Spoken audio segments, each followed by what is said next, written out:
Okay, so punta tayo sa problem solving.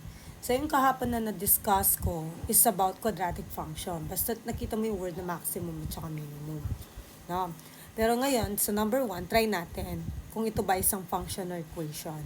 So let's have number 1. So two numbers differ by 9. So the sum of their squares is 653. So kung mapapansin mo, ang sum daw ng square ng dalawang numbers na yon ay 653. Ayan, nakita mo yung word na is, that means equal yan. So this is an equation. So hinahanap niyan natin yung dalawang numbers na yon. So start muna tayo sa first sentence. Sabi dyan, two numbers differ by 9. So pag sinabi natin two numbers differ by 9, we need to represent these two numbers. So pag magre-represent ka, start ka lagi sa x. So let x be the first number. So hindi ko alam kung ano yung first number na yon, kaya magre-represent tayo. So ngayon yan, sabi dito, dalawang number, let's say x sub 1, tsaka x sub 2. Sabi nila, x sub 1, yung dalawang numbers na yun, they differ by 9. So pag sinabing differ, that means minus.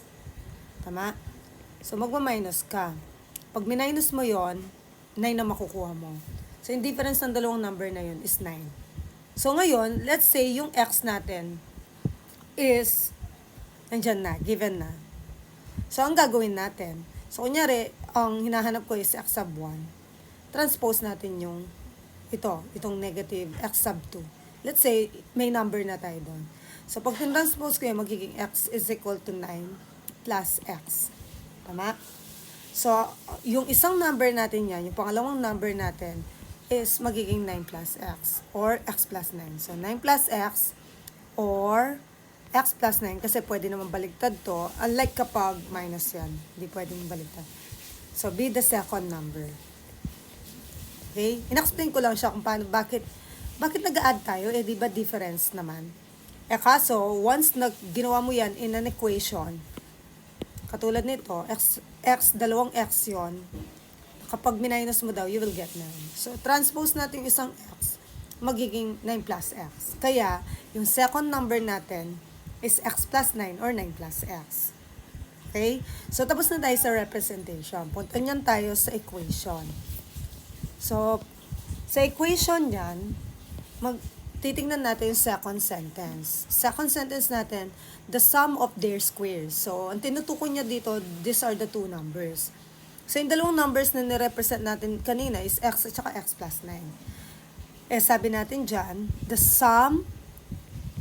So, ibig sabihin i-add natin yan. Yun nga lang, sabi dyan, the sum of their squares.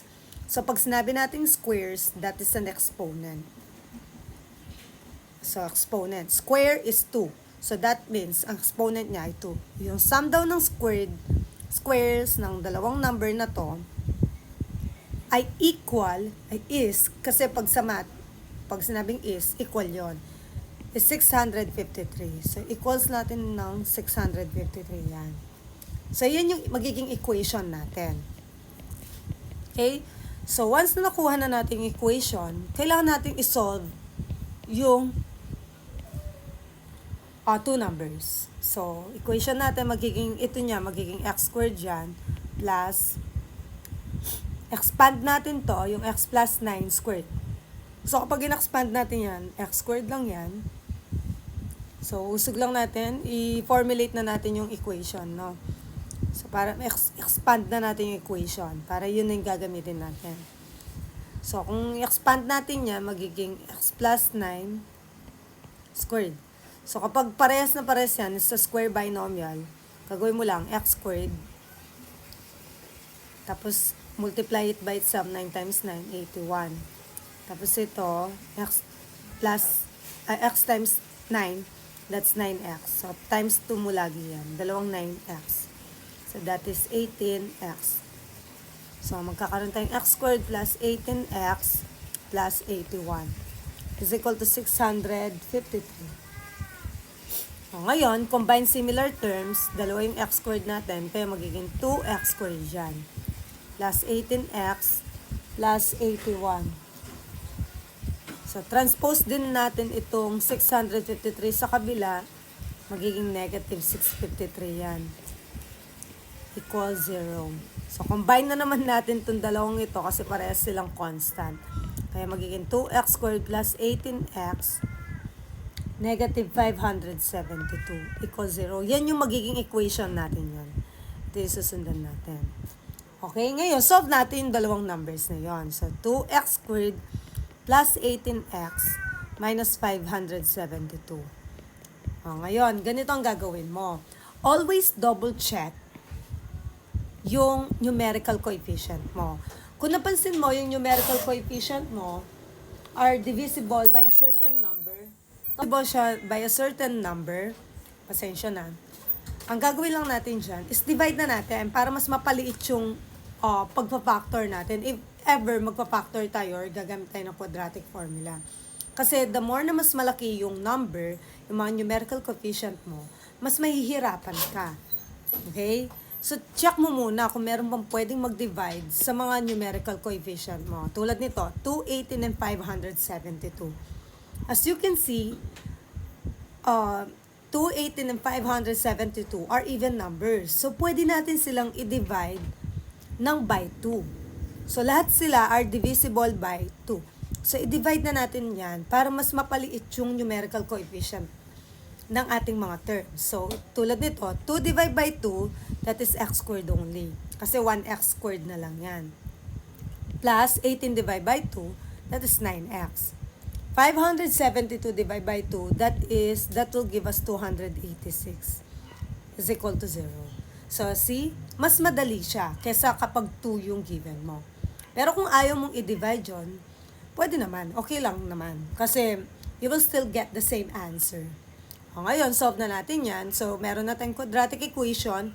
So, it's up to you kung anong gagamitin mo. Pwede kang gumamit ng factoring here, if factorable. Pwede kang gumamit ng quadratic formula. Okay? So, yun nga lang kapag factoring, dahil masyadong malaki itong 286, medyo mahirap yon. So, mag-iisip ka talaga ng number na pwedeng mag-multiply dyan. Okay? So, pwede kang gumamit dyan ng quadratic formula. So, ang A mo is 1, ang B mo is 9, and C mo is negative 286. So, ang formula natin for quadratic is negative B plus minus B squared minus 4AC times divide by 2A. Yun nga lang, careful ka lang pag ginamit mo to, no? So, we have x is equal to negative quantity, yung B natin is 9. Nagpaparenthesis ako kapag nagsasubstitute ako para hindi ako malito, lalo na sa mga sign. So, B natin is 9, again, 9 squared minus 4 times A, 1. C is negative 286. Yan. Over 2 times 1. Ngayon, i-work out lang natin. Ito munang nasa labas. Negative times positive, that will give us negative 9. Plus minus square root of 9 times 9 is 81. Next nyan, multiply muna natin yung sign. Start ka lagi sa sign. Negative times positive is negative. Times negative, that will give us positive. Okay, ngayon, multiply na natin yan. So, 286, 4 times 1 is 4. O, times natin ng 286.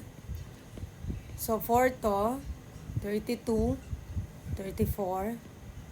4 times 2 is 8. Plus 3 is 11. 1,144. Okay? So, this is 1,144. Careful sa pagsusulat. Over 2 times 1 is 2. Next, workout muna natin yung nasa loob. Yan. So, negative 9 plus minus square root of 81, 1,144 plus 81. So, 5, 12. So, we have 1,225. So, this 1,225 over 2. Iksayan ko lang ito. Next, kunin natin yung square root ng 1,225. So, tinuruan nakita ng shortcut dito. Kapag square root, kung 30 times mo ng 30, that will give us 900. Tama? So, kung 40 yan, 40 times 40, that will give us, kasi 4 times 4 is 16. Then, dalawang 0, kaya dalawang 0 dyan. So, yung 1,225 is in between 900 at saka ng 1,600. So, that means, yung answer natin dito, if we're going to find the square root of 1,225, nasa pagitan lang siya ng 30 to 40. So, ngayon, check natin yung last digit. Last digit is 5. So, ano ba yung mga numbers na kapag nag-multiply ka, you will get 5 as the last digit? So, pwede ba siya ng 5, 35? So, 35. Try natin ng 35. Pag nag-multiply ako ng 35 times 35. Try natin. 5 times 5 is 25. 5 times 3 is 15 plus 2, 17. 3 times 5 is 15. 3 times 3 is 9 plus 1 is 10. Right? Add natin yan. We have the partial product. So, 5, 12, 2, 1. So, ang sagot dyan is 35. So, ganun lang. So, x is equal to negative 9 plus minus square root of 1,225 is 35 over 2. Okay, ngayon, separate na natin yan. X is equal to negative 9 plus 35. Kasi dalawa yung sign ng 35. And on the other side, we have negative 9 minus 35 over 2. So, x is equal to negative 9 plus 35, that's 26 over 2. 26 over 2 is 13, right? So, yun yung unang value ng x. Try natin isolve to, no? Pero syempre, depende pa rin yan. So, ang magiging sagot natin dyan, negative. So, negative 9 minus 35, that will give us 44. Tama? 44 divided by 2. So, negative 44 divided by 2, the answer is negative 22. So, that's the other value of x. O, double check natin, no? Kung kasama pati yung negative. O, check natin. Kung ang x ko is 13, sabi natin, di ba, two numbers differ by 9. Check lang natin, para alam natin kung ano talaga yung answer. So, sabi natin, two numbers, x sub 1, tsaka x sub 2, they differ by 9. So, kung isosolve lang natin, kung ang x natin, if x, yung isang x natin is 13, let's say, x sub 2 natin is 13. Example lang. Ano ang magiging x sub 2? X sub 1 natin. So, pwede mo naman x sub 1 yan. So, x sub 1 natin is, ayan, x sub 2 natin is 13, positive 13 siya. Is equal to 9. So, x sub 1 natin is 9. Transpose natin to, magiging positive 13. So, x sub 1 natin is 22. So, ibig sabihin, ang sagot dito, pwede siyang 13 and positive 22. Okay? Check naman natin kung 22. Kasi minsan may mga ganito na negative. Kung ang x sub 2 natin is negative 22, hanapin natin x sub 1. So, x sub 1 natin minus x sub 2 is equal to is equal to 9. Kasi they differ by 9 eh.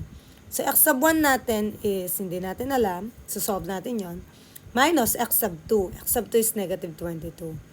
Is equal to 9. Negative times negative is positive. So, magiging x sub 1 plus 22 equals 9. So, transpose natin yon. X sub 1 natin is 9 minus 22. X sub 1 natin is negative 13. So, kapag ganito, ang x sub 2 mo is negative 22. Ayan. Tapos yung x sub 1 mo is negative 13. So, pwede rin siyang negative 13 and negative 22. So, dalawa yung answer natin dyan. So, that means, ang magiging sagot natin yan, the numbers, careful lang sa pag-combine ng numbers, are negative 22 and negative 13, or can be 13 and 22. So, bali dalawa yung answer dyan.